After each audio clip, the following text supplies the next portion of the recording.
the space is becoming congested and contested, like GPS, like banking systems, like internet. If that very satellite, this very moment, gets hit by a debris, I cannot talk to you anymore. I cannot see you maybe anymore. And that is a problem.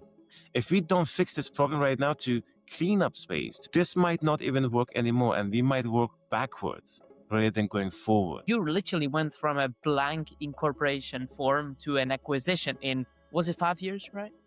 Straight 5 years. Exactly 5 5 years. 60 months. Completely as a solo founder with no safety net, building it the hard way. There were lots of times our bank account hit zero. I'll be very honest with you. And me as a founder have to come back to the team and say, hey guys, can you wait a couple of more weeks, for this? I'm going to make it happen. Going out, borrowing, taking loans, getting credit cards and putting them to zero. What do you think is the fastest way to make yourself acquirable as a European space startup? So, space is humanity's greatest laboratory. Defense is democracy's strongest shield. And today, in workshops, in laboratories, in startups, a new generation rises, not to observe history, but to write it, where every innovation above drives progress below, where every breakthrough in defense preserves our freedom to create. Behind every breakthrough stands a founder with a story. Now these stories emerge to light the path for those who follow. Welcome to Rockets and Radars. Let's get into your story. I'm super excited, especially because Infinite Orbits was one of the previous guests. So we will get into how your story is kind of connected at some point. Okay, so let's start from the very beginning. So if you can tell us in a few sentences, what does Lúnasa Space actually do for those that might not know you yet? Yes. So Lunasa is a 5-year-old startup. Just this month, we became 5-year-old. And basically, since its inception, what it's meant to do is to build mission-enabling technologies for in-orbit services. Now, as we all know, the space infrastructure industry is growing rapidly. There are lots of companies providing services like life extension, refueling, removing debris, or in-orbit manufacturing, and so forth. However, almost all of these services requires a technology which enables the satellite to perform rendezvous, proximity operations, and docking at some cases, which is a very challenging technology to build and test in space. So we started with building that technology, where we got a lot of funding from the UK and the European governments to validate and qualify and leverage the TRL. And that was where our past 5 years we have been extensively working on. Now, with the growth that we saw, we have a mission coming in next year, which is to test the RPO capability in space and relevant environment. We have been always working towards using then the capability, the technology for actual in-orbit services, which from my research, from my learnings, the most viable in-orbit services commercially and defense use case is satellite life extension services with next to it as inspection. So this is what we wanted to provide after this with using our technology, which I know that there's a question after this about now our new announcement and how we're going to be using it. But in short, this is about Lunasa. We build technologies for enabling in-orbit servicing missions. And yeah, here we are. Great stuff. Thank you for telling all of us what you do. It was pretty brief. Thank you for that. And now I would love to explore the other side of the story, which is the personal one. Can you tell me and also the audience who is Amin outside of work, actually? So I am also not just in the work, but outside. I'm a space fan. I love space. Everything about me is about space. Since I can remember, outside work, obviously, I'm also a father and a husband. I remember when I launched Lunasa, I had my first daughter. She was born, and now which basically Lunasa got acquired. my second child is born, so Oh, nice. it was a good timing. But other than that, I love hiking. I love, sports. I do a lot of, exercises physically and reading mentally to prepare myself. Recently, I mean, not very recent, it's just a few years now already. I've been very excited to research about space time, about quantum and quantum mechanics. I mean, space is vast and there's a lot of unknowns that we, would love to explore. That is what I do usually outside, when I'm not working, let's say, if I'm not working, let's say. Very deep. Thanks for sharing that personal bit as well. So let's get. Oh yeah, and before we actually get into your story, you nudged this a bit. Have you been always a space fan? Very good question. So I want to tell you a little bit about how I've been and how I ended up here, maybe. So I remember back in the time I was about perhaps 11, 12 years old, and this was the beginning of .com era. I remember I was going to internet cafes, we used to call them, where they used to have like these dial-up computers, and I used to sit on them hourly, just research NASA's pictures of galaxies and different planet pictures, and it was very exciting for me. So I used to try to find a way to communicate with NASA. And say like, look, I remember one day I sent them an email saying that, look, I am a space fan and I want to study to become an astronaut. And can you please guide me what I should do? So I remember that they actually replied to my email from NASA, which was very exciting, for an 11-year-old boy. And they said, oh, you have to go to study, you have to go to a university, pursue this degree and this and that, which was very interesting for me as a young person who is pursuing about something about space. However, when I was 16, the trajectory of my life changed, and my father had an accident, and because of that, he was not able to provide for the family. So I had to, as at the age of 16, drop out from high school, to work for family. And since then, I've been always working. Um, at the age of 25, I remember I was looking back and I was saying, like, look, what I want to do, is this really how I want to pursue my future, without finishing my education? Is there something that, if I want to work on, I would always keep my heart moving? And my only answer was going back to space, going back about space and satellites. So at age of 25, I went back to high school. And I remember I was doing my high school education. I graduated from the high school. And at the age of 27, I went to do my bachelor's in aerospace and aviation industry. Again, engineering degree. At age of 30, I got accepted to do my master's in the UK for space and astronautics engineering. And at age of 31, when I graduated, super excited, I'm going to go now get my job. It was COVID. So there was no hiring, and I was devastated. I was at home for months. It was slow. Um, and maybe like if I want to connect the dots, that made me end up basically um, trying to come up with a project which firstly was keeping me busy and excited about space industry. And then I started pitching it to a few people. I say people from the university. What do you think about this? Do you think this is something interesting? And a lot of people, they said that, have you ever thought about doing your company? Maybe you can use this. I didn't know the first thing about building a company.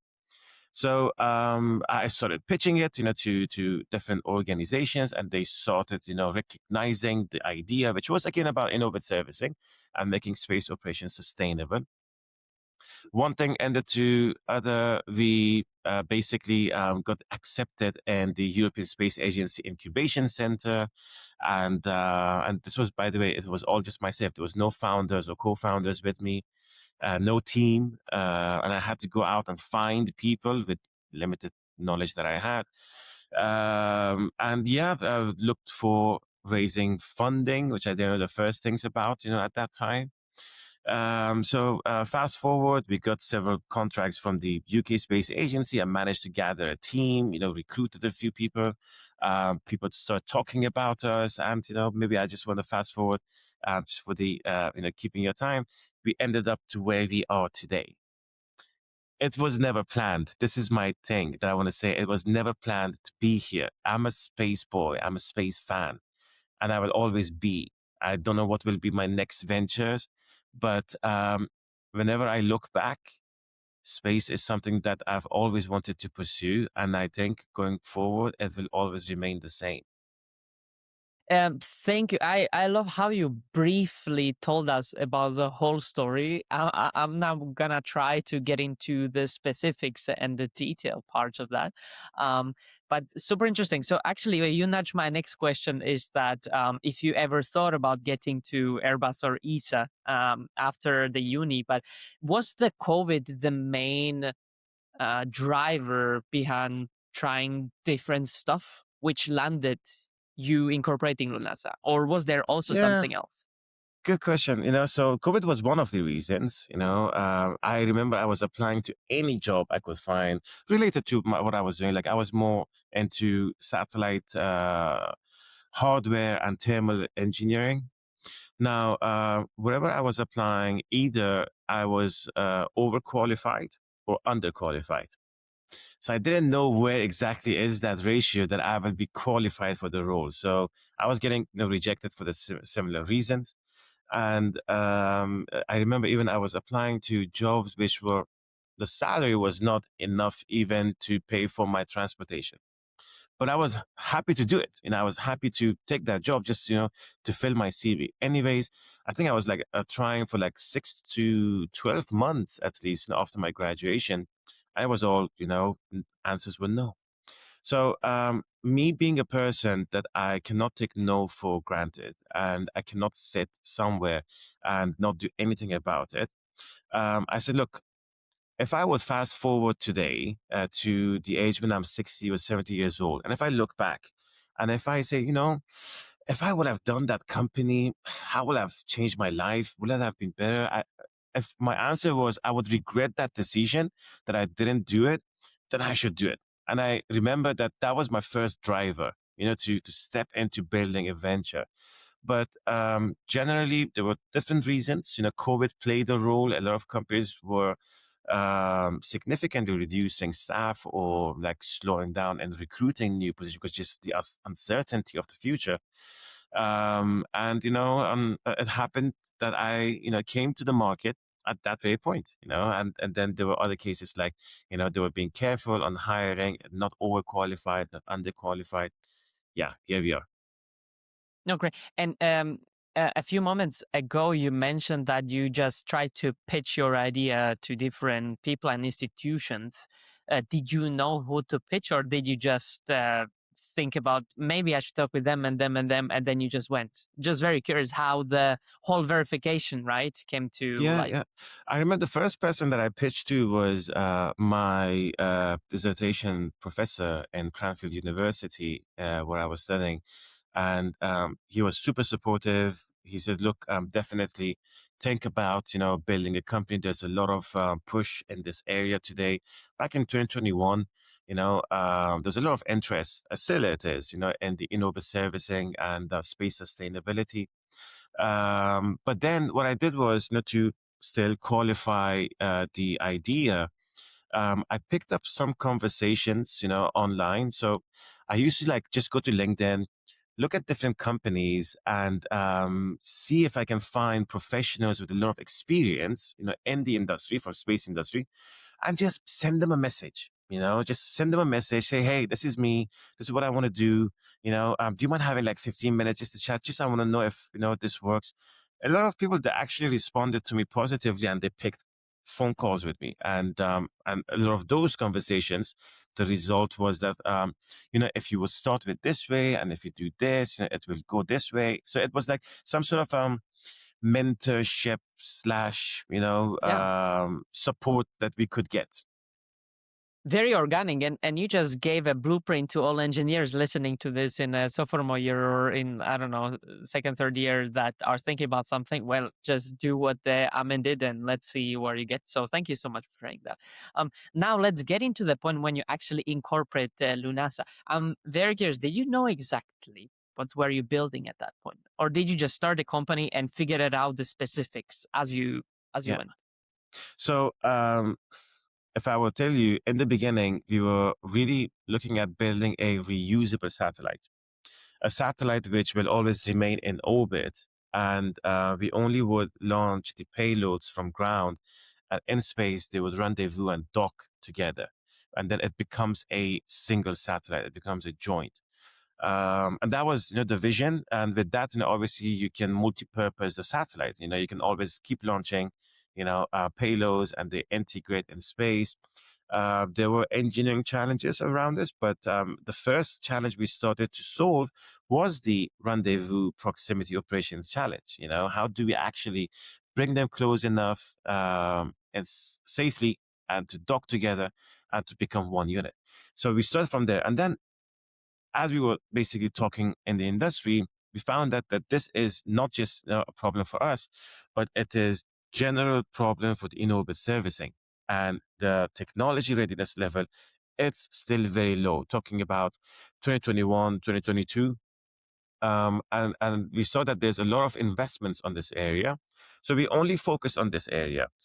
We always wanted to use this development eventually for building our own in-orbit servicing satellites, like as I mentioned, for inspection or life extension, which we wanted to first build ground up and start focusing on technology, use limited funding, build it, qualify it, and then once it's qualified, start working around the satellite itself.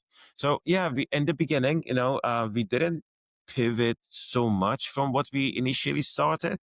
It is the same technology, but it was meant to use for a different purpose. But yeah, eventually now we're still doing the same technology. Awesome. And in the very beginning, you were, though, alone, right? As you mentioned, with literally no funding, no grants yet. And I'm very curious, how do you actually kept the space tech company moving those very first months? It's difficult. In short, it's really difficult because when you start coming to the market, and all the other companies are going to see you, and especially competitors, if you're, trying to make a picture of your company and yourself to the market, and they start, evaluating you, at least from far. So what I did was, with all honesty, I had a small investment, that I had on the side. I used that funding to pay my own expenses for a while, that I could, and also for a team that I could put together. The team was very junior at that time. The more senior ones, well, because I was new to the industry and I was a new startup, they didn't have yet the conviction of joining us. So it was very hard, to convince them. Some they did, but it was difficult to make, the more senior ones to join us. And yeah, I used my own, limited funding that I had to pay for, whatever we could at the moment.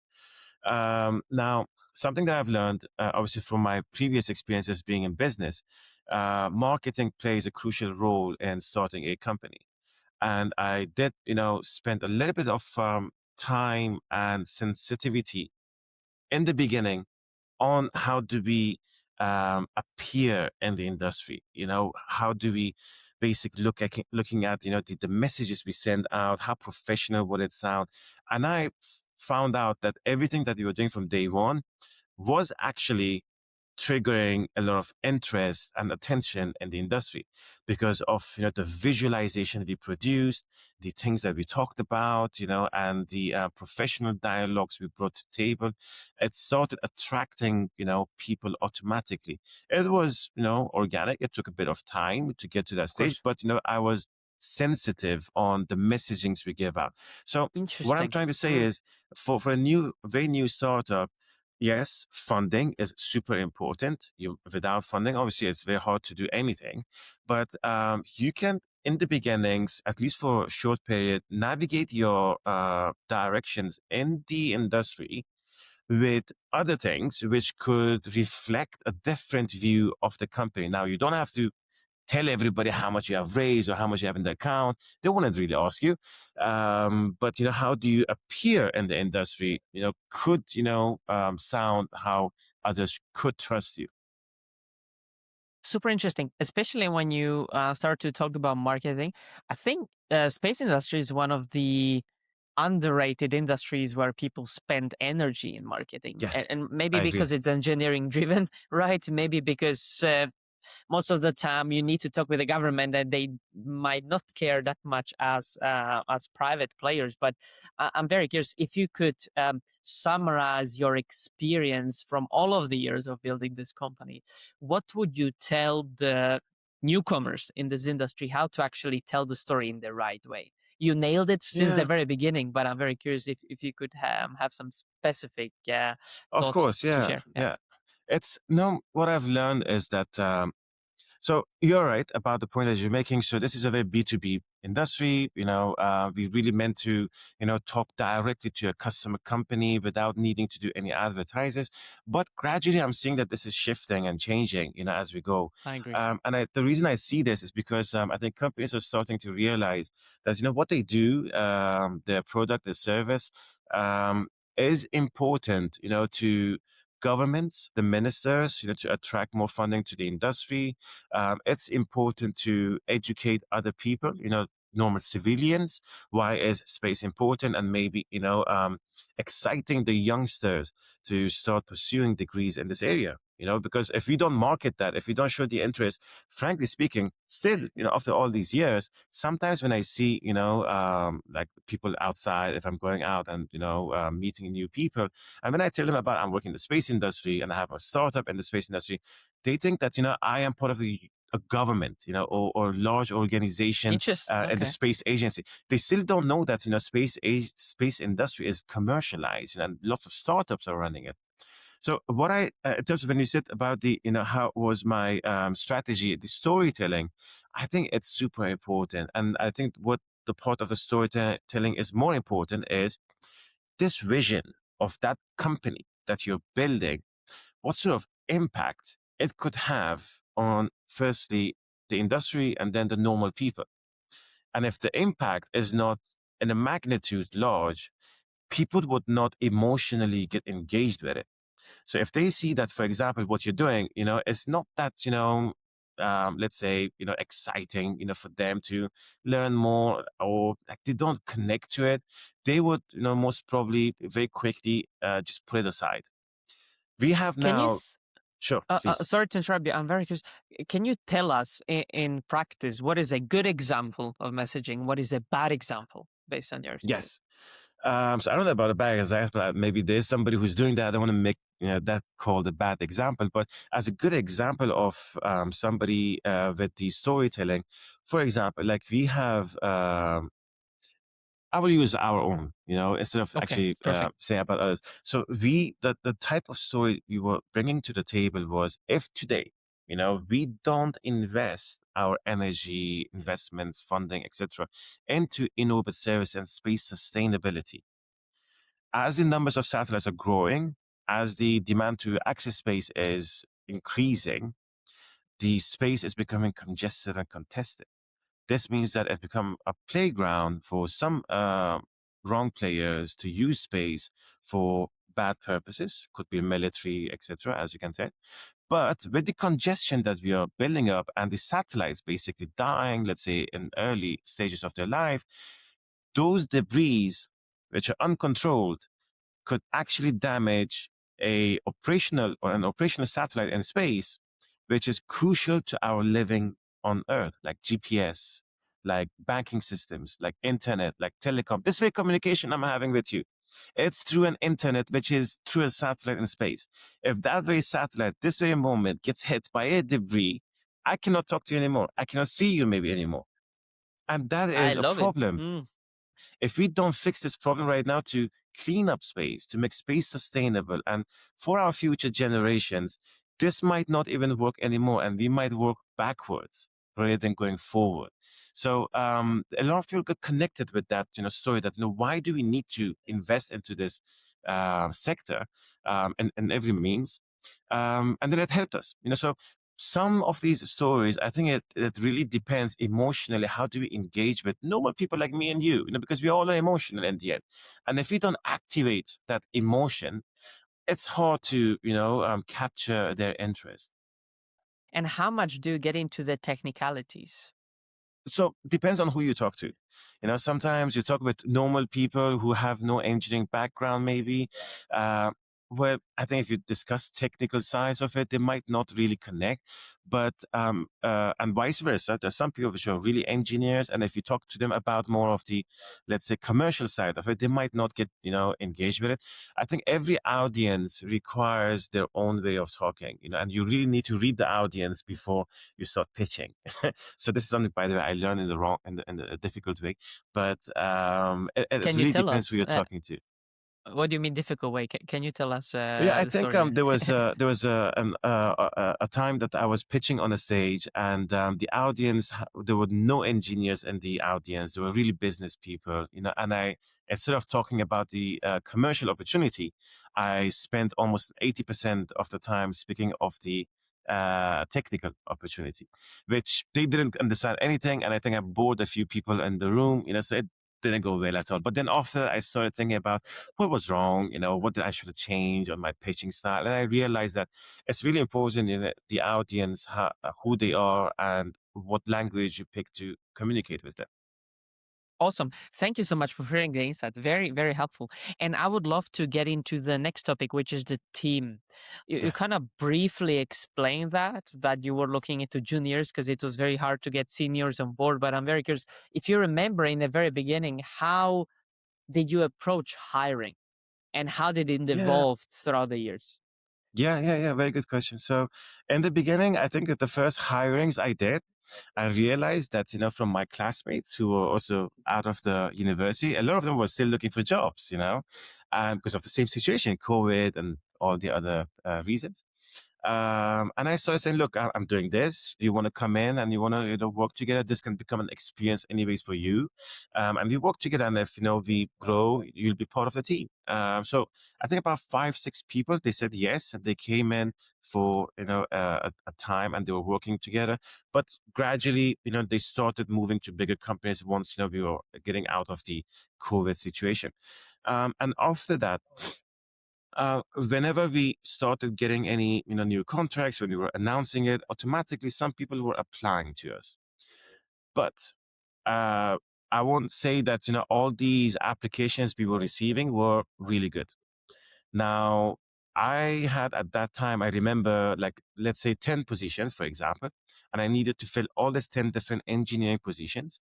And I didn't want to wait till an application comes in and I start the interview. Instead, what I did was I went out and I put on LinkedIn. For example, I was looking for, let's say, mechanical engineer. I was searching mechanical engineers in London, let's say, and I was looking at their profiles, those who I was seeing interesting. I was messaging them. So some sort of cold messaging on LinkedIn.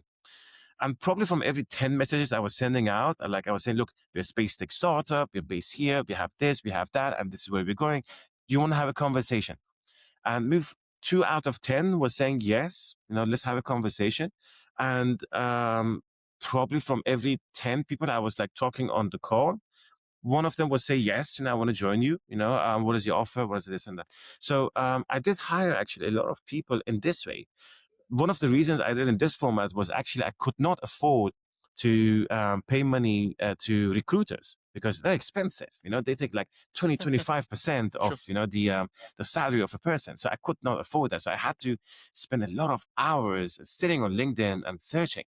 And based on this, there were word of mouth. There were those who were joining us, or those who could not join us. They could say like, "Hey, I know somebody else, who could be interested." That was how we started, to form a team together. Okay, so let's get into the next main milestone. By the end of 2021, you are at Space Tech Expo Europe in Bremen, Germany, announcing an MOU with Rocket Factory Augsburg, a launch provider that at this point yet had never launched anything. But Sure. anyway, I'm very curious. Why was that partnership the right first public move for Lúnasa Space at that point? Yeah, so if you go back, to what we were doing about building and launching reusable satellites in space, and we wanted to make this as a cluster in orbit, in different altitudes, different trajectories. What I realize is that launch partners are as well important. It's not just the satellite partners.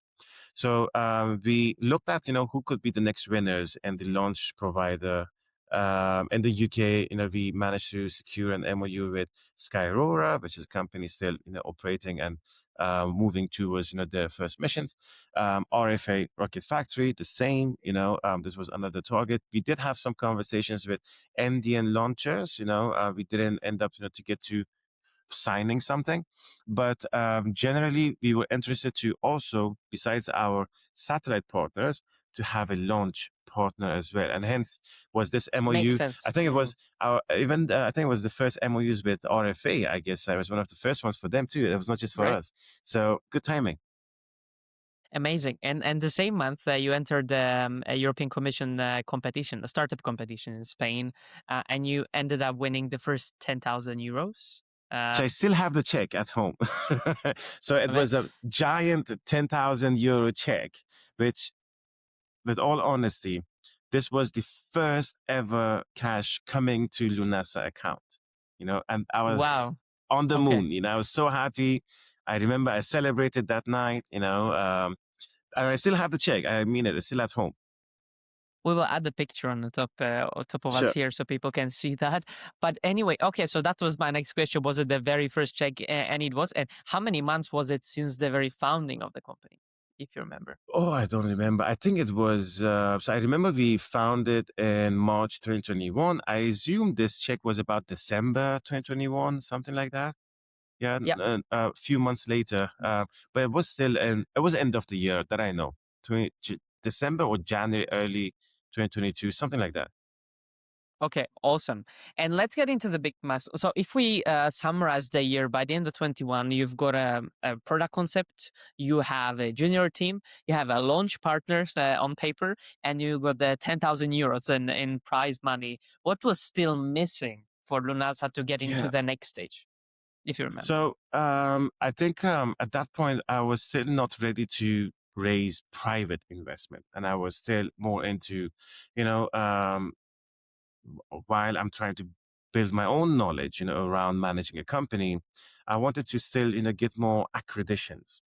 And the other accreditation that I saw, which was very important, and I think it was like giving us a big boost with our investment raising, was to become incubated in the European Space Agency.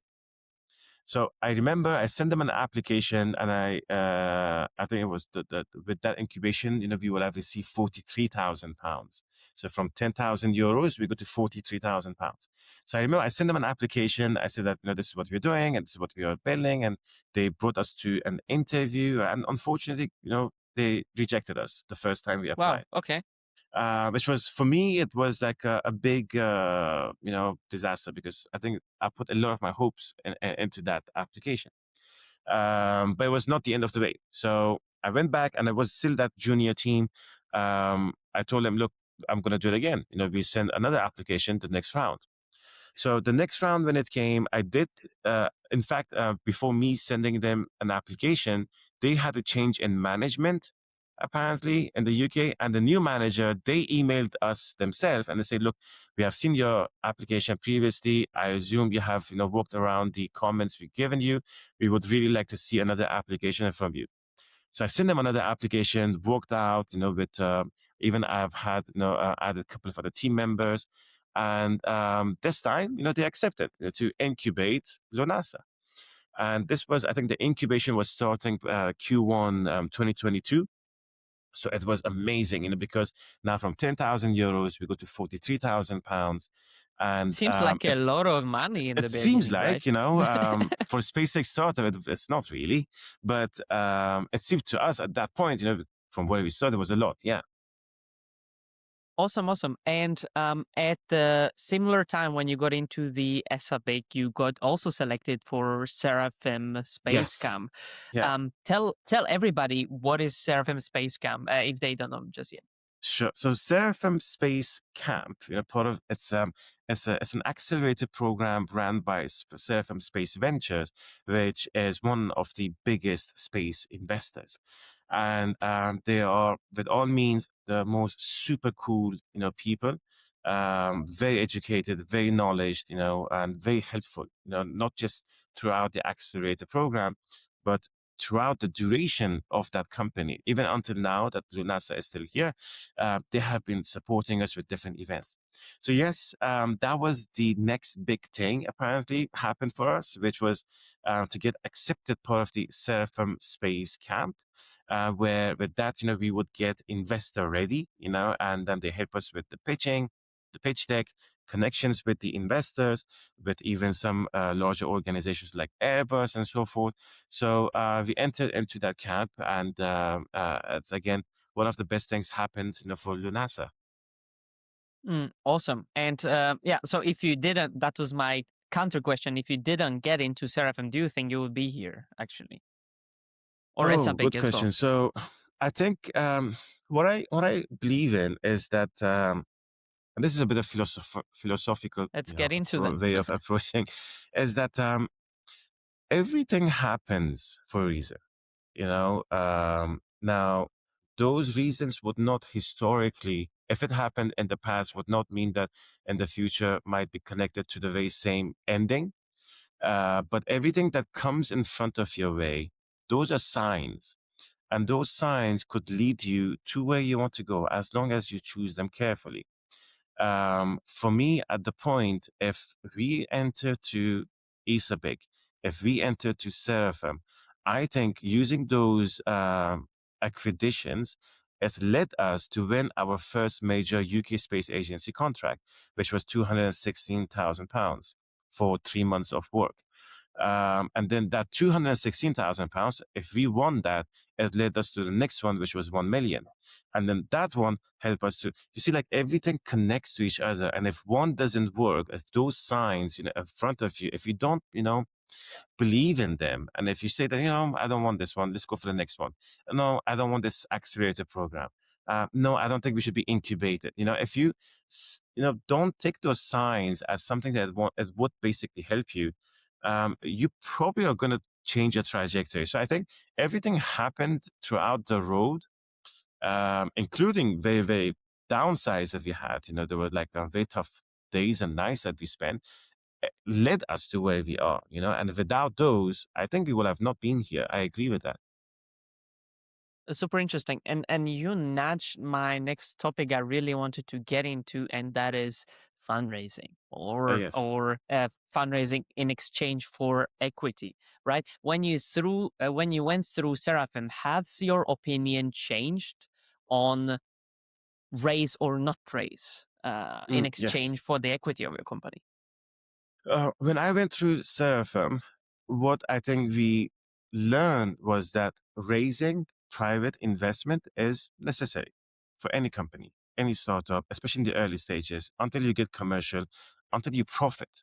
And then, even though you still need to raise something. So, and there are different reasons why you should raise. Some they raise because they really need the money, and that's true. That's the right way. Some they raise without needing the money, just to show, strength in their industry, not to their competitors. So they just keep raising because they can, and they just show that as power play. There are different reasons. This is what we learned, through the Seraphim and, throughout Lunasa. It did help, to ease conversations with investors, on why we are raising. Now, looking back, I think, if with the raising, that we did, which was a margin, it wasn't too much actually. We didn't raise too much of private capital, which is, in a way, was a good thing, because we didn't want to increase, the cap table so quickly without having a product ready, without having, the industry really, progress towards commercialization. So we took like easy steps, but raising is important for any company. But I think we have to be careful on why are we raising, and not just raising for the sake of raising, and using it for the right product or right roadmap, not just burning capital and then the next rounds investors would not believe in you anymore. So you have to be So careful on that. based on your opinion, what you should raise for when you do so, especially in our industry, in space tech? I think it's depends on in our industry what is it that we are building. So, for example, there's some technologies like what we were doing is high risk, high gain technology or service, which the commercial horizon to get to commercialization is, let's say, 5 years. Now, this 5 years, if you would project, let's say, that in 5 years we start unlocking multi-billion-dollar market for ourselves as our own, obtainable market. And here now we're trying to raise, let's say, 10 million. The investors, if they actually are convinced in that vision and roadmap, they would support you. This is a right way, because it's a long lead item that you're building. It requires, risk. It's something that needs capital to build it and go forward. Some in our industry, there's some startups are there that they are almost commercialized, or the product that they have is almost really like software-based companies. Now, for them, they need to show that they have some signs of, let's say, getting some capital already, let's say commercial money. And if they are close to it or already into it, then they start looking at how much is this growing, or how fast is it growing, or what's the year by year projection, and based on that they can look at how much are they going to raise. So it's really about the startup itself. Space industry is one of those industries which is like medicine. It requires Hard tech. long horizon, hard tech. It requires long horizon to develop a capability, a technology, and commercialize it eventually. So it's quite natural for raising early stages. Okay, great. Very good perspective again. And I want to tap into the rest of this year. So 2022, you started a funded R&D collaboration with the University of Surrey, Yes. and you got plenty full of UKSA or UK Space Agency grants. What I'm trying to really understand here is how your product has evolved within this year. If you can give us a zoom in on Yeah, what was happening absolutely. inside the company, right? Yeah. So just before getting into that, how the product evolved, because you mentioned about the funding from Sprint, which was with Surrey University, there's an interesting story actually behind that. Let's get So into with that as that well. story, the reason we actually approached that, I mean, we loved working with Surrey University, but in our first application with the ESA, European Space Agency Incubation Center, one of the main reasons that they rejected us was that until that moment, we did not have any, let's say, recognizable grant funding. They said, you haven't received any grant funding up to date. Is there a reason why you didn't get like any other government support? Ah. To me, it was so because whenever we were putting a grant application was getting rejected because they were saying, have you received any sort of incubation or accelerator program support? And it was becoming like a chicken and egg problem. And so to them, they rejected because we didn't have any grant support in the past. So I said, okay, one of the things that I've solved before my next application is to get some grant support, and Sprint was there accepting applications. This was, by the way, the funding was not coming directly to Lunasa. It was going to the university, but we, using university's knowledge and people, we could build this together, but we have to cover our own cost.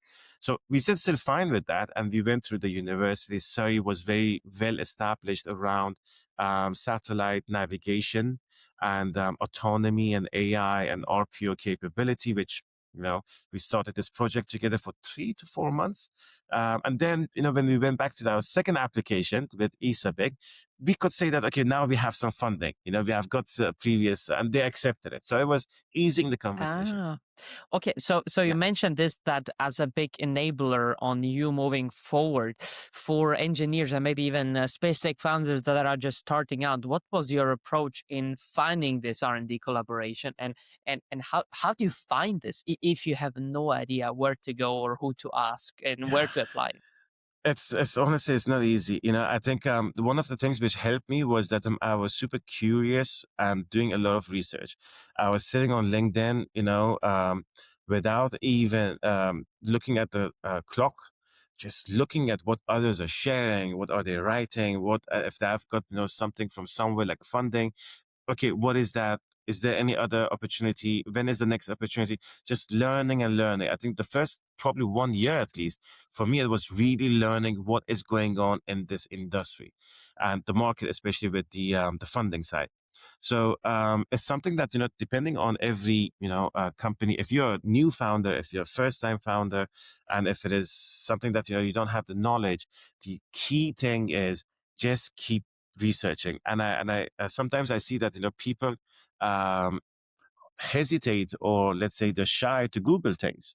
My best friend, I always used to call it was my best friend. Google was my best friend. Whatever question I had in my mind, I would just put it down on Google and just search it, and you get a ton of information. You get so many things, and you probably get some new information that you would not even expecting. So research would give you enough knowledge to know what's going on in industry and where you can go to. And hence we found this, it was funny enough, was their last available money at all. There was nothing else. There was, I think it was like 30 or 40,000. This was the last bit that they had in their bucket, and they wanted to invest on one project.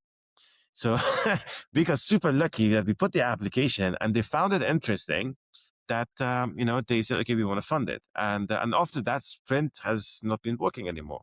So there's no more Sprint fundings anymore. Well, Yeah. you said everything happens for a reason. I guess this is Yes. another example of how Exactly. it went. Amazing. Okay, great. And let's get back into the product. Can you give us a zoom in on how has it evolved over the years? But what I'm very curious about is this year, 2022, still very beginning of the company, right? When still things started to snowball slowly. Yeah. 2022 was pretty much a very early stage R&D. At the team who came to it, couple of so I invited a couple of advisors also, which was, one of them was coming from Surrey as well, the same university, to come in and help out, with the team in terms of roadmap. And they were excited, but there was a lot of mess, with the organization of the technology on which parts of it needs to be built now and which parts needs to be built later. So I had to spend a lot of time in the office to organize things. And at that time, we were based in Harville campus. I live in London, and whoever commutes from London to Harvard campus knows that it's at least 2 hours each. Each side. Mm. And that's on a good day. If that's in a day if there's no strike in the trains, that's in a day if there's no cancellation or whatever. Otherwise, you look at longer. So I used to spend and sleep a lot of hours in the office. I used to sleep overnight just to make sure that in the morning I'm there in the early hours. But what we managed to do in the first year was picking up the technology in terms of the software and hardware trade-off and integration. So we choose on what type of software, for example, would be beneficial for us. There are different type of computer vision related software, machine learning processing software, and the AI behind it. We started building that architecture. And then we looked at, okay, if we have the software architecture, on what hardware architecture can we process it?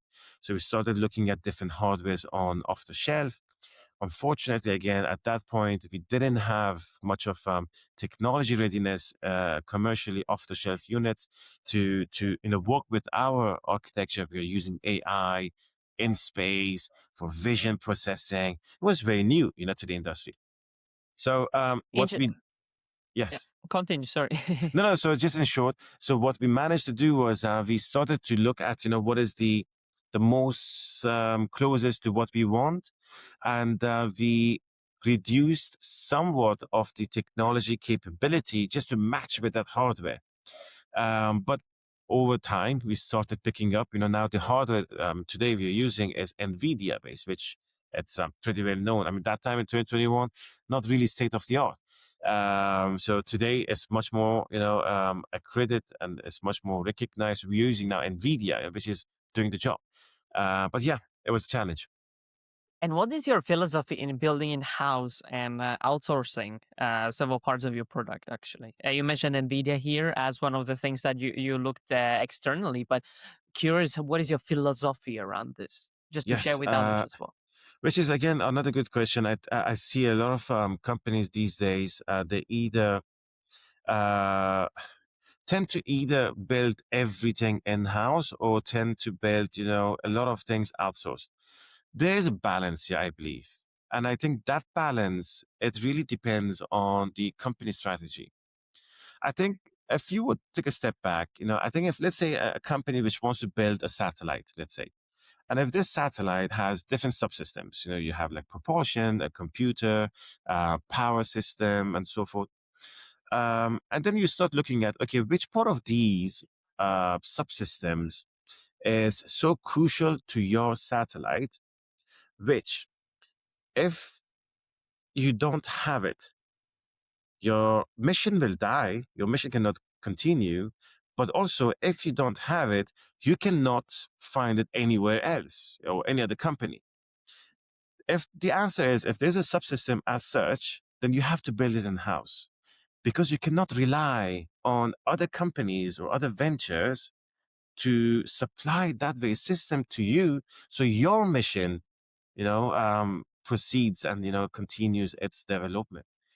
Um, some people they overlook at this problem because it's a very important problem and how vertically a company can be integrated and what parts of that vertical integration is necessary. Some things, like for example, if it was a battery, maybe it's just so widely available, and you don't really need to spend, R&D money to build it in house. You can just, off the shelf, find it even perhaps cheaper than you can build it in house. So it's really about like which parts of your system is so crucial to what you do, and if those parts you don't have it and you cannot find it outside, you're going to fail. And if you find a part like that, you need to build it in house. Now, that very part, if you have something like that and you can build it in house and it's not available outside and it becomes your IP, or if you can patent it or whatever, that now has another layer on top of it. What else can you do with that part that can even grow your business to a bigger business? So if for example, if you have that, for the very same example of batteries, if this battery was not existing, for outside, and this battery that you're building right now could, let's say, power up a 50 kg satellite. Now, what about if you build a bigger size of battery, like for a 500 kilogram satellite? What about building that battery to power up the moon? What about building up that power battery for long range interstellar mission? I don't know. So it's about that that capability that you see that is crucial to you and is rare in the market. And now you're on top of this, you can actually create new businesses out of it. So I think it's about that companies need to sit together and think about which parts do we really need to outsource, which are always available, or which parts that, if we build in the house, makes us more resilient and vertically integrated. Yeah, and also it makes your business more defensible, right? Less people can Absolutely. actually build the same thing as. Yeah, okay, great. I agree. Let's jump into a huge milestone, I think. Your first equity round, which was a pre-seed led by 7% Ventures with the Seraphim actually also coming in. And you've been building years the company without actually giving away any equity. And I'm very curious, when did you start to think about starting the fundraising, and how did you actually get there? Because apart from the marketing that we nudged in the very beginning, the fundraising is the second biggest challenge, I think, in this industry. Engineering can be solved, right? But those things, wow, could be really challenging. Yeah, so it was a small round again. I don't even remember the number exactly, but at the time, when we wanted to raise a round, I think the hype of getting into a Seraphim accelerator basically quickly, put the round together. So just me, because I was at that time I was talking already to a few investors, and then when we got accepted to Seraphim, I emailed them. I said, "Look, this is what's happening. We got accepted this, and there's a demo day at the end. Where more investors are going to be listening to our talks. We are going to be raising only X million. And if you're interested, there is some allocation right now. Are you in or not?" So that they pushed because they started seeing that, okay, this is a sector which will have a future.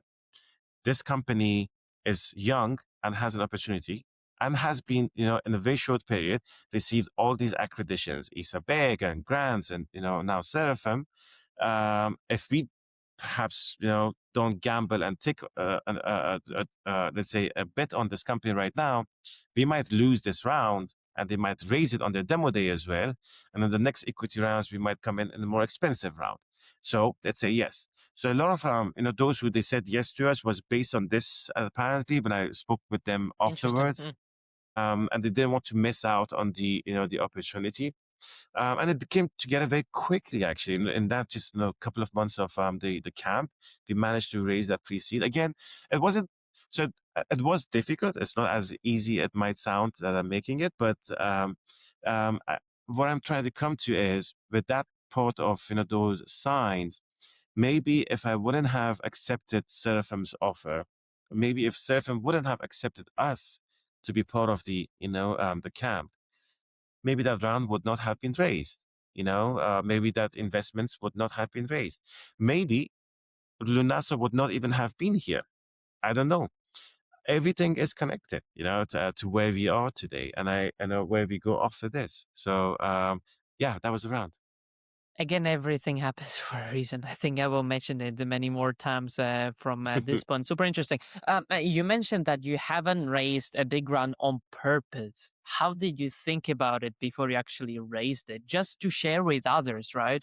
That might think based on the American model, as just raise as much as you can so you can leapfrog others. But you went the opposite way. So curious why and how did you think about it? Um, yes, so I think at one side is my own interest of not, raising too much private, but also I don't want to, underscore the fact that, those years, the 2021, 2022 onwards till 2024 at least, it was a very dry, slow market for investments coming to space tech industry. Whoever knows, if they look back, those years there were like the least amount came into investments into space industry, and even less into the European space industry. We were really challenged in the Europe, on raising private equity and private rounds, which, I think that even played a role into my decision making because I was picking up a lot of conversations at the point with investors, and they all were giving me very different, knowledges, so different information about the situation, and it was never working. And it was actually, I was seeing like instead of me putting the time right now on raising these fundings, which is not going anywhere, how about if I invest the very same effort on government funding, which is still active and they're still showing interest, maybe a little bit slower, but it's more promising. And that is non-dilutive. And with that, even when you build those sort of contracts, you can with that go out to other companies or other investors and even have their support, to come in at a later time.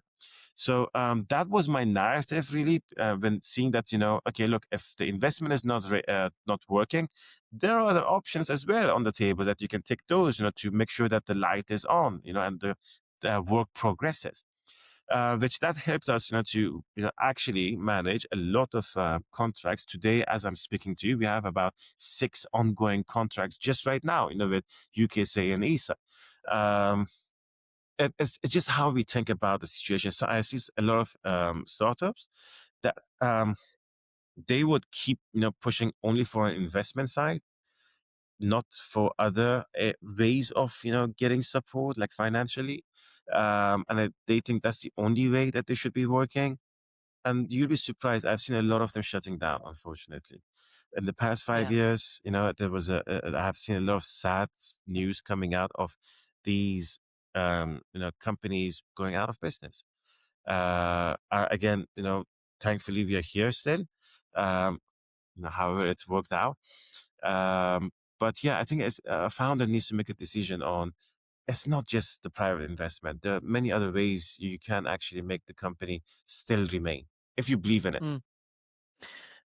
A great one. And you notched the topic of contracts as a very important part of your journey, right? And in July 2024, that year, you got the 1 million from contract from the UK Space Agency for a joint project with Orbit Fab, right? Yes. The same year, you signed a deal with a space machine company in Australia to fly your autonomous proximity technology on their spacecraft. So there was a lot of things happening. And instead of going into separate deals, how does Amin think about contracts and who to focus on and how to get them done? Very broad question, but what I'm trying to understand here, how does Amin sell his product?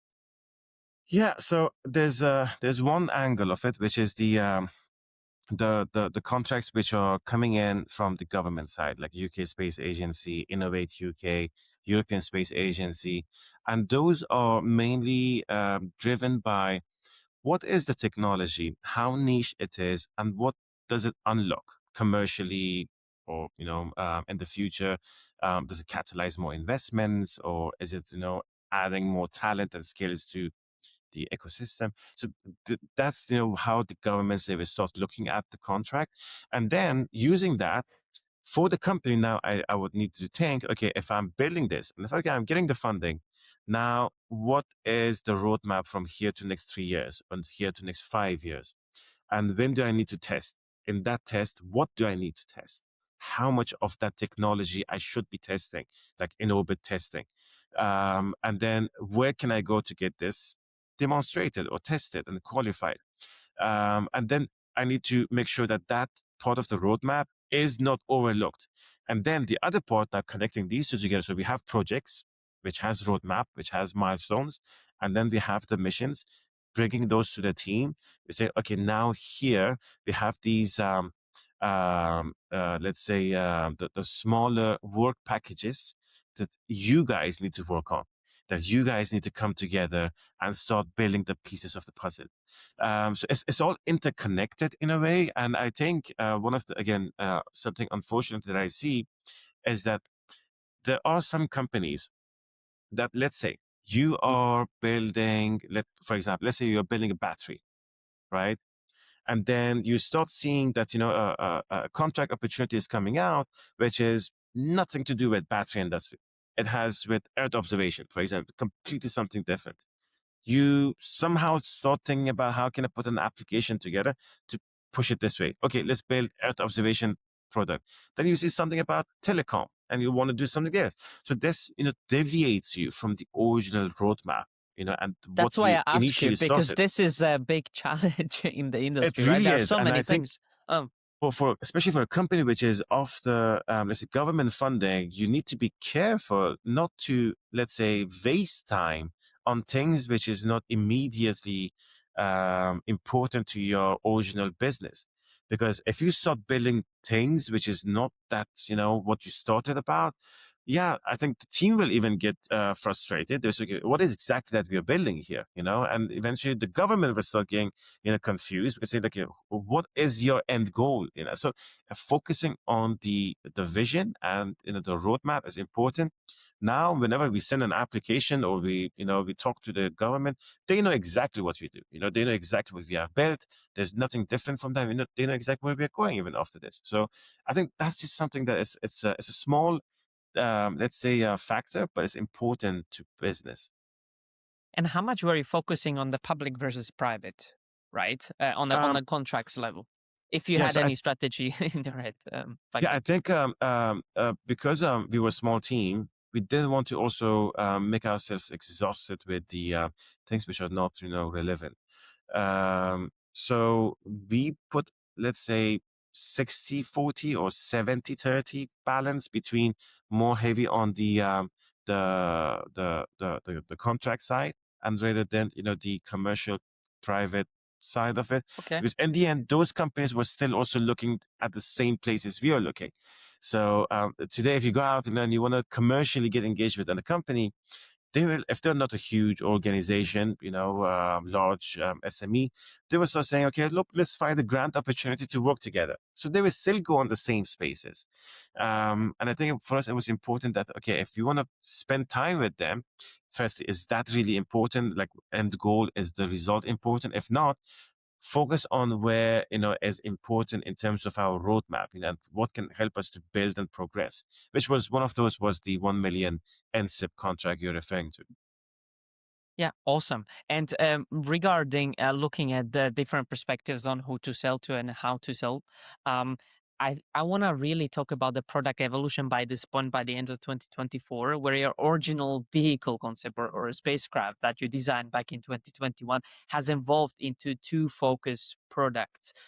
Could you give us a zoom in on how your product line has evolved? And also, I'm very curious to understand where this evolution came from. Did it come from the contracts and the feedback from customers, or was it more organic, internal decision where you got? Yeah, I mean, you're taking me back, to areas which was quite tough. It was difficult to get it to here. So I think, especially from the time that we got this NSIP contract, which just a few months after that, we got the ESA contract, which probably you know already. Um, what helped us was the technology at that point, if I remember correctly, was TRL 4.5. I think it was 5, which was in the, more of the testing into the relevant environment, but on ground, something like that.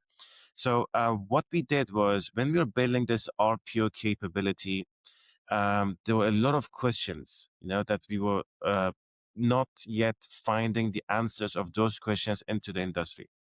For example, space technology is very difficult to build, but also it is more crucial and difficult to test it. However you want to test it, you need to make sure that this test is going to be affordable and quick. You cannot spend a lot of money and time on testing. What I'm trying to say is, the only way so not the only way, but one of the ways of testing a technology or space technology right now on ground is using ways that you can quickly go to a laboratory, plug it, test it, find some feedback, go back and fix it. And then after, once you test everything on the ground, you send it up into space for a final testing, which takes you to TRL9. For a technology like us, rendezvous proximity operations, which two satellites need to come very close to each other, and with all of those orbital mechanics, with all of those environmental disturbances, with the lighting conditions and so many other challenges, you could not produce that environment on ground. Now, it was very difficult for us, and the only way we could navigate around this was to build our own simulators, our own digital twins, which uses, basically a system called Unreal Engine, which uses for gaming kind of development, and we use that, which is very photorealistic. It helps us with visualization, and we are still using it, since like that time. So we created this environment. We inserted a lot of, let's say, space environment disturbances into it related to orbital mechanics, lighting condition changes around, as you're orbiting the Earth. And yeah, it helped us with, qualifying the technology to somewhat. Then we say, okay, if that's the stage, what's the natural next stage after this before we get to space? And that was to use robotics. In the end, on ground, if you want to test something like this, the technology that we are saying, to do rendezvous in space, you also need to eliminate the G-force, the gravity. Um, Robotics could help us. The robotics that we approached was with 6 degrees of freedom.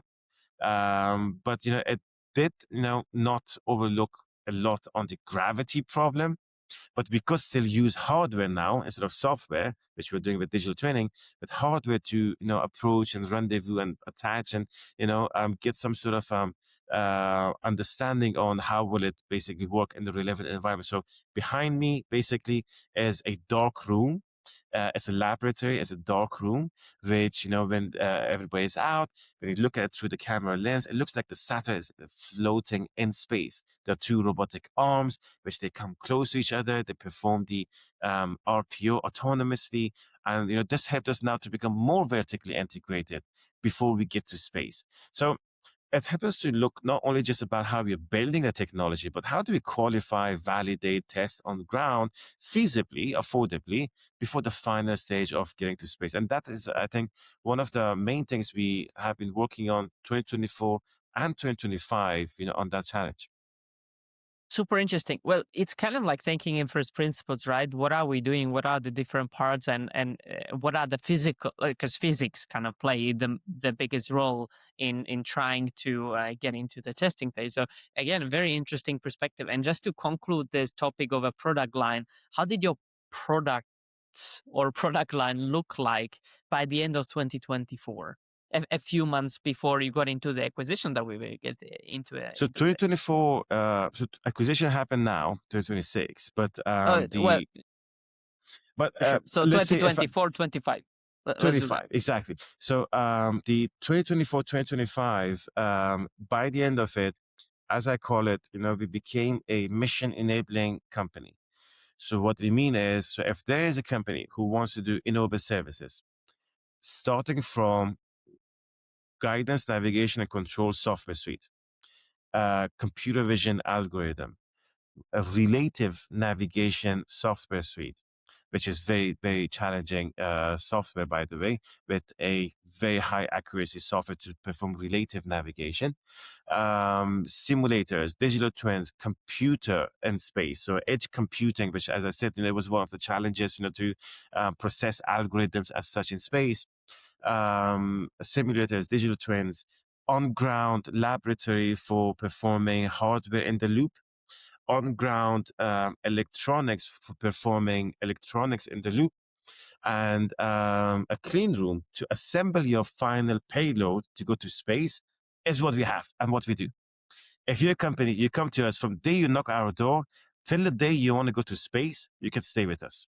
We do all the developments, we do all the testings, get you ready, qualify you, and send you off to space. So that is what we became after all of these contacts. And by the end of 2025, it was all of these things. Again, as I'm saying, obviously it's quite emotional, like looking back on how far we have come.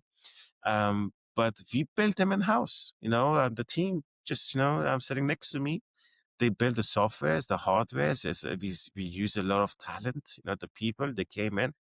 We didn't know all these answers. We started researching most of them.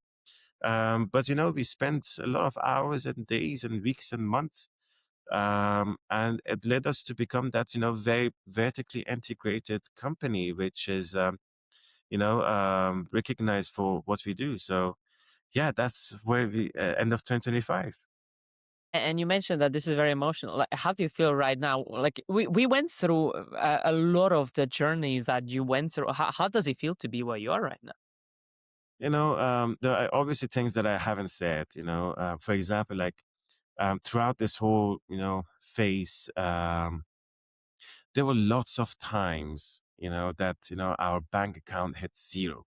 I'll be very honest with you.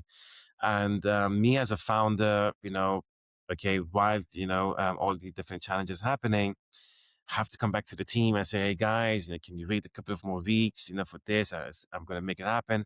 Going out, borrowing, taking loans, getting credit cards and putting them to zero. So a lot of different challenges were there. By the way, something out there for the founders. Not every investor would be able to help you after the first investment. Investors are good to have, and they will invest, but then at some point they are just going to remain on your cap table. Something to mind. So if somebody would be having a question like, what about your investors? Well, not every investor is going to help you in every problem you fall. So be careful on who you choose as your investors. But yeah, there were a lot of others who they helped us. So yeah, there were a lot of challenges throughout the journey, especially with getting to where we are, scaling the company with the people, the team. Sometimes some if there were a team member leaving, and I had to now replace that team member with somebody better or as good as the person is. Finding that person was a gap. There were lots of challenges that we faced over time. But thankfully, I think one thing that kept us going was look, there's a tomorrow. You don't know how that tomorrow is. It's not written yet. So you have to make it. You have to just make it what happens. And we were looking up for tomorrow and keep going. And eventually, it came to a stage where, through a commercial contract we built with the French Infinite Orbit company, we were recognized for all the achievements, that we have made. And um, they offered us something, which was very interesting for more of an expansion and more of a scale, which I found that as a very interesting opportunity to, get Lunasa to. So it's all connected to each other. And yeah, it's very emotional. And looking back, there's a lot of things that happened throughout the journey, but I think those things were necessary. And if those things would not happen, I was not tested. I think these are all tests in the end. And I was tested in the hard way. And the team, all together. So yeah. Awesome. Thank you for reflecting on this. I really appreciate it. And when you mentioned the French satellite servicing company, Infinite Orbits, right? You signed a contract in the International Aeronautic Conference in Sydney for around £300,000 to integrate your navigation technology into their servicing Yes. spacecraft. When you signed that deal, did you think about it as just another contract, or did you already sense that this might lead into something bigger, i.e. Both. acquisition that you like? Technically, Okay. I knew that, so Adele and the team, we had some, conversations even before this. We even have been traveling together once, to a conference. We were on the same panel together at that conference. Mm. So I kind of knew on how Infinite Orbit is growing. And one of the things I think it helped me throughout this journey, since I initiated Lunasa, anything that was happening in the industry, space industry, probably a day later, I would know about. And this is how well I got connected to everyone. The companies, the people, there was like no news going out, and not in matter of maybe hours or in a day, I would not be informed about it. So I was very well connected to the industry, especially those who are in my sector, like Infinite Orbit. So I was seeing like from a team of 8 how they quickly grew, the rounds that they raised, the contracts that they got.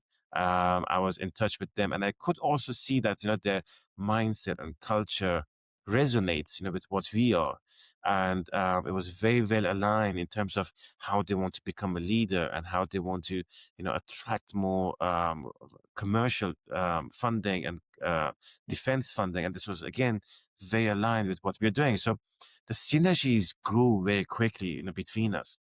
When that contract started, automatically while they saw our developments, that the team came in, they saw some of our technologies and our IP, an offer came in. What do you think, if we joined From them. our forces? Yes. What do you think if we joined our forces in this way, and we come to this development? This can be the future. We can do this and that. In the beginnings, I didn't really take that serious, because I was still, and I think at that point, by the way, to say I did have a term sheet on the table, which from a large investor, so I was saying if I go this direction, if I go this direction, it was a bit of me and my wife, we were having some nights thinking about this, and it's like, what should we do? So, but looking at different reasons on why did I choose this way, in the end, it helped us. It has been very progressive in terms of the team now working with a much bigger team and with some few missions, and eventually plugging the technology that we've been building into a satellite for a type of a service, which always was my idea, anyways, for in-orbit life extension and inspection missions. That was, anyways, from beginning was my plan to get it that far. With this integration, now even we're getting that far, with the satellite that Infinite Orbit is building. So it worked out very well, and it was something that it eventually made me very happy, and the news is public now. So yeah. What do you think actually made Lunasa acquirable? Was it mainly the technology, the contracts, the team, the strategy, the timing, maybe, or what do you think? I think it's all of the above. A company to become acquired, it requires lots of different reasons, especially in this market, to say yes, this is something that we should perhaps join forces. One of the reasons was for the all the numbers of contracts that we have built over the time, the connections we have built over the time with the industry, with the government, which this is something, for our roadmap now together with Infrared Orbit is important for our next phases. The team, obviously, and the team that we have today, we have people that they have came from companies like SpaceX, companies like Teledyne, European Space Agency, SSTL, all these large companies which, they have been building, launching, operating satellites in the past. So that automatically shows that, this startup has a mindset of doers. These are people that they know the knowledge and they know how to do it. Then coming back to in-house, we built a lot of IPs, we built a lot of software, a lot of hardware, the vertical integration part of it itself. And I think Adele himself, he was over time observing us where at a point we were in a small five seat room where only it was very, very small area and just a few desks and computers. Whereas now we are in a large, warehouse style. So he saw the growth as well we went into, and he could see that, it reflects to their own vision. So I think it's really all of the above. There are lots of reasons why a company should be acquired, and that was probably what driven, Fit Orbit to this acquisition. And just a few days ago, really, when we record this, which was 3rd March of 2026, you went through the acquisition officially. And I have one side question here. Did the acquisition feel like the destination, or do you think it actually interrupted the journey that you were set on? Good point. Um, I don't know. I mean, if I want to Hard really question. say, it's a really hard question. Yeah, yeah. I've never thought about it in this way. If there's a destination, I would say that, look, in the end, an acquisition is something that if it happens, it must happen for the best. Some acquisitions happen just to kill a competitor or kill a product, not to come to market, so that's a bad acquisition, obviously. But if an acquisition happens like this way that we are doing, which is more about integrating technologies and capabilities and skills and everything for a bigger purpose, I think it's for a better reason rather than, if it was the other side. So I did have, by the way, this was not the only acquisition offer I've ever received. I think this was the third acquisition offer I've received. So in the past, there were other two, which I think, if I remember, one of those two wanted to actually kill the competition. So they wanted to acquire to put it aside. And always my answer was no to them. So this was the third one. And because of the synergies between us, I did say yes, and obviously with all the mechanics of the deal, I did say yes to the offer. But it really depends on, what is the acquisition offer for? Yeah, super interesting. Were you ever in your head thinking, no, no, let's not go through it for any reason, actually, with Infinite Orbit Yes. before they. Yeah. Oh, Yeah, yeah. okay, So of course. there was this, a 50-50 hesitation, type Mm. of, should I go ahead? Should I not? And one of the reasons again for that was because there was this large term sheet on my desk from an investor. But automatically I started thinking, I said, okay, if I take this investment offer, let's say we raise the round right now, and this gives us a runway for another 18, 24 months. How would you see the climate, in 18, 24 months from today in terms of the next round, in terms of the growth, in terms of competition, in terms of every event, 18 to 24 months from now, you want to come back and you want to sell the company again, would there be anybody who can afford you even that time? Because your valuation has increased, you have now more investors on the cap table, you have to serve many more shareholders. Would anybody be able to afford you even that time? So there were different reasons, obviously, to think about why do I need to say yes now or no later. Um, and this again played a big role, on why we went through this process. Okay, very interesting perspective, and hopefully is helpful for anyone listening that might have gotten one offer and they have no Yes. idea what to do. This was a very good philosophical, actually, answer. So thank you for sharing that. And two last questions I have here on you. First things, integration, right? I'm very curious to get into your head, and if you can tell us any details here, how is Lunasa being integrated into Infinite Orbits, and how much of the team culture and roadmaps get shelved, and how much is actually integrated into the company that you are getting into? Yes. So Infinite Orbit, if whoever searches them out, and looks into their development. So now it's not just a French company. They have expanded. So they have a branch in the US, they have in Luxembourg, they have in UAE, now in the UK, and there's a couple of other branches as well going to be announced very soon, in different parts of the Europe. So it's becoming a multinational company, which is a good thing. It's becoming more diverse and bigger in size. How we are integrating now, the team itself, obviously, is still very fresh, by the way, but the team itself is becoming more aware of the people and the missions in Infinite Orbit Toulouse. And the Toulouse side are becoming more aware of the team and skills and technologies in Lunasa UK. And these two together, we are starting now to plug in which of the people would be used to work on which of the missions.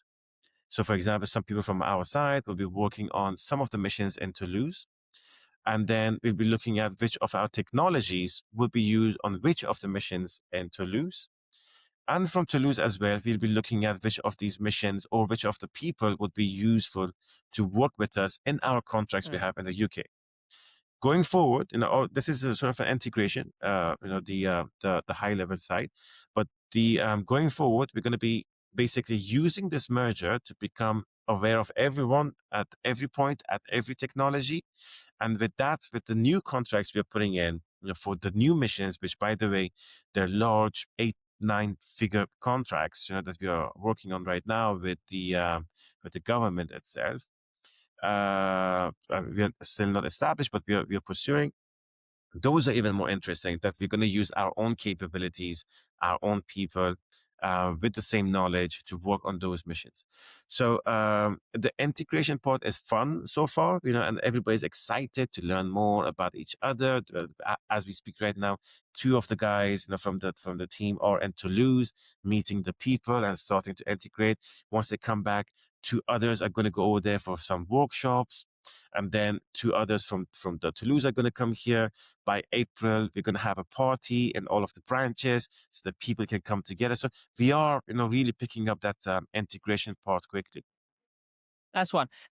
I know this is still very fresh, so hope everything goes well, and hope the integration of the company goes. Great. Thank you so much for sharing your perspectives, philosophy, of course, mostly as well as the story. I hope this was very helpful for anyone still in the engineering school, or someone that they've just started. We have got into very interesting perspectives, and now I have the last section of this episode, quick fire round questions. I have some questions that might not be super related to the storyline, but I just really want to know your answer. So well, let's Okay, get into that a few more minutes, and then we are done here. So, perfect. what do you think is the most painful rejection you have faced while building Lúnasa Space?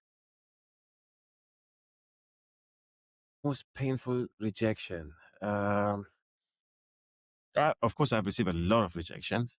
I can imagine. I don't have count. But I think the first time that when I applied to ASAPIC, I think that was very hurting.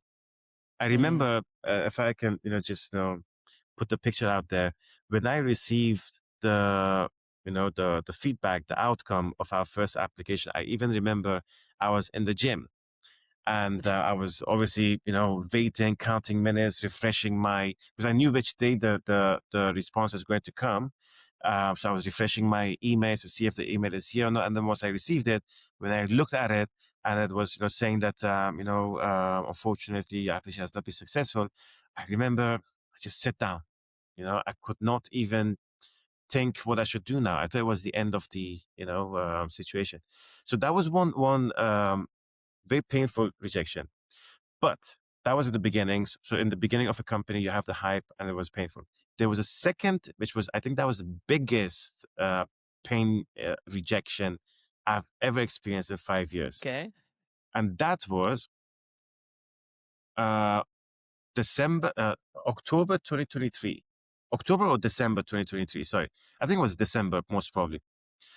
What happened was, so before this December 2023, I was working to land a contract from Airbus, and I was working to land a contract from Luxembourg to basically get some support from Luxembourg. And these two, for about like 4 months, I was working on them. I had like a lot of interest in them. I saw that if we would enable these two contracts, we would enable a round of funding. When I basically went and received the news, I think it was December, someday in December, both of the contracts, the news, the outcome of it was rejection, and it came to me in a matter of hour difference. So it was in one day, in 1 hour, I received the outcome of both, which both was rejected. And I remember I was in Luxembourg. To me, that was it. I was like, I don't know what else to do right now. That was like every hope that I had for getting my next round of funding. And it didn't work. I didn't know when I come back to the team, what should I tell them? So it was a very, very tough night I remember I spent in Luxembourg. But eventually, yeah, we came back and, we managed it, but it was one of the hardest, I remember, nights that I spent. I could not sleep the whole night, because a lot of, work was done behind these two contracts. But yeah. What did that moment taught you, if you reflect?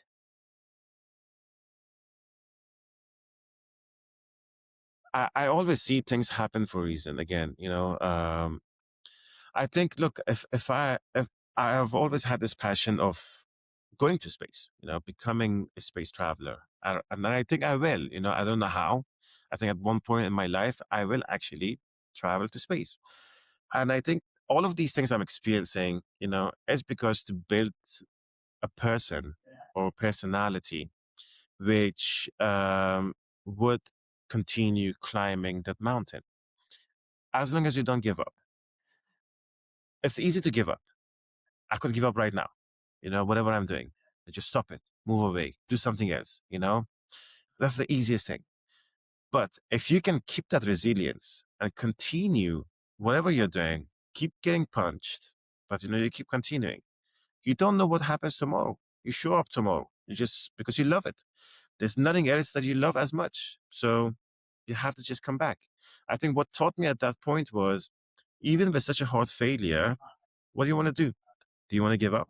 Because that's a choice. That's an option. And it's the easiest one. Or, you want to show up again and continue doing it. And that's what I did. 3 weeks later, I received the ESA contract. The Boom. ESA contract, which was a new funding, and it changed everything. It changed the whole mood in the company. I didn't give up. I could have, but once you show that, you are in it for the long run, things will start coming in your way. That's what I believe. Okay, very good answer. Thank you for sharing that. Next one. What do you think is the most overrated thing in the in-orbit servicing space right now? Ooh, okay. I don't want to say it in a way that would basically somebody's business would tomorrow come back after me. So there are some areas which are quite noisy. They make a lot of noise. It's not a signal, but it's a lot of noise, and it's getting interested. But some areas which were noisy in the past, but now they're getting very quiet and not a lot of interest. But I think overall, the overrated area, perhaps today, not maybe in the future, is the in-orbit manufacturing. It's a very interesting thing, not to, think about it in the wrong way. It's a very interesting thing, to manufacture products, parts, and even, medicine in space and bring it back to Earth. But the reason I say is the overrated is because the economics I don't see that qualified, compared to building the very same on Earth. Yes, you will get, a better end result, in terms of the removing the gravity problem. But the whole challenge of sending something into space, the cost behind this, building it and or producing it, and then bringing it back to Earth. First, the cost is a lot, and secondly, the quantity that you can do this or the volume you can do this, compared to Earth, is quite small. So how does this, make our industries grow? I don't see that really yet. Maybe not, again, maybe not today. Maybe in the future this will change as the prices drop. But I think the in-orbit manufacturing part is a little bit overrated right now. And I think you're starting to see some companies are pulling back from this. But again, it could change in the future. Very good diplomatic answer, actually. So thank you for Thank you. sharing that. Okay, next one. What does Europe get most wrong about building hard tech or space tech companies? They don't take risks. Europeans, they don't like risks. They say that, look, just de-risk it with your government funding or yourself or investments and everything. They don't like to take risks. And this is bad because we have to take risks to become, more innovative. If we don't take risks, innovation dies. Um, Innovation is based on taking risks. You cannot, don't take risk on, especially things like, space industry. It's very risky. It's long horizon. You could risk anything. Could be capital, could be infrastructure, could be many different things. But without that risk, we will be always behind other nations. And we are right now. We're trying to catch up. I agree. But okay, culture is set in one way, and then there are some people that wanna risk more. But how do we switch that mindset? It's a very deep question, but um, I don't think nobody has been able to answer that. Like, how do we fix It's this, also, right? yeah, it's not easy to answer. I think it's a cultural difference, and by the way, at some points, these risks, the only difference that it will produce is that, for us to get to the finish line is going to be longer. What I'm trying to say is, for example, in the US, the culture is, you take risks. If, for example, you want to build a product, you just build half of it, just something, you just start, using it and selling it, and you start building then on top of it. So you take risk on, going to market. In the Europe, they like to have the perfection before they come to the market. So they keep overbuilding something, and then they want to come to market, and that will increase your lead, your horizon for getting to finish line. That is obviously you don't want to take risk, so you spend a lot of time on it, and then by the time it comes to the market, you see you're already late, and there's already a lot of competitors before you, which won the market already. So I think the risk element that we are trying to take, just try to, at least not take, at least take risks on areas which can accelerate you, to the market, where that, helps us reach, or let's say get closer to our competition like US, China, India, which are growing really quickly right now. Awesome, good answer. Next one, a very personal one, I think. What do you think is the hardest part of being a solo founder in space tech? Everything is hard. So as a solo founder, you probably have to do everything yourself. And eventually everyone will be pointing fingers at you. If something goes wrong, they'll be pointing fingers at you. If there's something missing, they'll be pointing fingers at you. You have to mind that, as a solo founder, if you fail, everybody fails. It's just that. If you are gone, nobody knows what happens to the company. There's a lot of risks. There's a lot of weight on your shoulder. And I really mean it. There was a lot of weight. If In the beginning. if you started the company again, would you start alone or with somebody else? So this is depending. Um, I think one of the challenges I faced to have a co-founder was I could not find a like-minded person, a person who wants to work as hard, as long, as I've been working, and a person who is aggressive, to go after building a company. I did not have weekends. I did not have holidays. I had a lot of troubles at home, with my partner, and then I had my baby.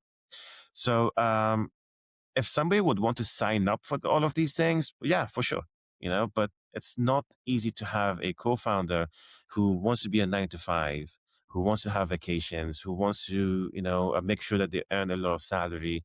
Startup is not like that. Startup, you need to, like when we started, we really literally had nothing, zero. And for like first 2 years, we was super lean. We still are a very lean company, but I think for a founder, there's a lot of challenges, that is on the shoulders, which it's not for everybody, to be. And now the solo founder is even harder. Okay, and the last one. What do you think is the fastest way to make yourself acquirable as a European space startup? That's very important. Actually, I learned that actually now, on how to do that. So when you start a company, from that very moment, you have to start thinking. If you're building a business around the product, let's say, what's your exit strategy? Are you thinking that, whatever you're building right now, and you really need to be very careful and honest with yourself. You don't have to, with yourself, just be honest. If you see like down the line, this, whatever you're building is going to be an IPO or like public company, stick to that. If you think this is going to be a product or a service which would be acquired by 5, 6, 10 big, large organizations, by then stick to that. But then if it is the second one, the acquiring side, now you need to start thinking for those very same acquirers, like you list out those 3 big companies, that these are the companies which I think will acquire my business, my product in 3 years, for example. And then you start looking at, what exactly they're missing out of what you're building. You start working on that. And when you start working on that, as soon as you have some demo, some MVP, go to market. Don't be shy. Go to market and do a massive, campaign on selling and acquiring users or product, technology users, or like if it's software, like subscribers, and build that portfolio. Keep doing that. Now, maybe along the way you will raise, maybe 1 or 2 rounds, but if you had this exit plan in 3 years and 5 years to sell to that very acquirer or a few names, a few companies, tell your investors, my plan is in 2 years, in 3 years, this is the company I'm going to be acquired with this number. Have a number in your mind, because that most probably will become true. 200 million, 500 million, whatever is that number, have that in your mind from day zero, because it's most probably going to become true. And then stick to the plan and it will get you there. Just be aggressive on building up users and know already who you want to sell to. Eventually, once you get to that T minus 12 months, to the day that you want to sell, start working with your acquirer. Start talking to the acquirer. Go to them. Say, hey, by the way, have you thought about using this product in your product? What do you think about this? Be picky. Like start, approaching them like they're people. Harass them even if you can. They will start taking you in. And if they see the value, obviously, behind your product, they will start taking you in. They will start, testing it a little bit. And if, the waters are looking good, at one point, you can start a conversation. By the way, have you ever thought, like taking the whole product by yourself, using this, a part of your service? That will start a conversation. That will start a conversation. If they see that you have enough users or, there's a value behind this, they will start talking numbers, especially the large organizations. It gets you very, very quickly close to, the place. At least this is how I think it. I might be wrong in some places, but I feel like this is the fastest way of getting to that acquisition. Very good blueprint. Thank you for sharing it with the whole European industry. And we know that it's not that very common to get acquired. So I hope we spark some new acquisition within the Yes, next 2-3 years. Let's see. I do. Okay, great. And just to close this whole episode out, I mean, there are engineers right now finishing their masters, maybe with an idea they think could be a company at some point. Being told is too capital intensive, too niche, they are too early. And you literally went from a blank incorporation form to an acquisition in, was it 5 years, right? Straight 5 years. Exactly 5 years. 60 months. Completely as a solo founder with no safety net, building it the hard way. What would you tell that person who is staring at their laptop at 2 a.m. right now, wondering whether to just go and get a job at Airbus instead of starting something like you did? If you really feel that, what you have, or what in terms of your work that you're doing is going to change somebody's life to better, even if it is 50%, just do it. Whatever you're working on, if you feel that, this is something that is going to improve somebody else's life, and if you genuinely, honestly, with yourself, you believe in it, just do it. I have seen a lot of people coming to me with dreams, with visions, saying like, I wanted always to do this and that, but they never got to do it. And I think it's just a small, tiny line between picking up something and working on it and just looking away and going to a different direction. If you really believe into your, what you're proposing, what you have in mind, a vision you have for future, whatever it is, and it's going to be definitely making somebody else's life better, just do it. Because if you don't get to do it, when you're 60, when you're 70, like me, when you look back, you might think like, I wish I would have tried it, and see what would have happened. You don't want to regret at that time. So just do it. The worst case is you will fail, which is okay. There's no problem with that. And for early stage space founders watching this or listening to this, what do you think is the single most important lesson from the Lunasa's journey you would want them to take away from this?